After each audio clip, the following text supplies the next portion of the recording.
রুকু থেকে সোজা হয়ে দাঁড়ায় না, দুই সেজদার মাঝখানে একটা সেজদা দিয়ে ধীরস্থিরভাবে বসা ওয়াজিব।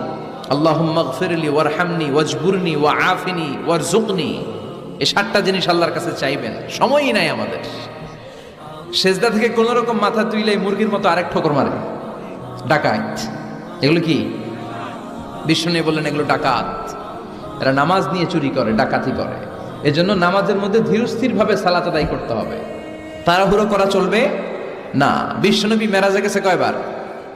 কথা কয় না। আর আমাদের প্রতিদিন 5 বার মেরাজে যাওয়ার সুযোগ আছে না নাই?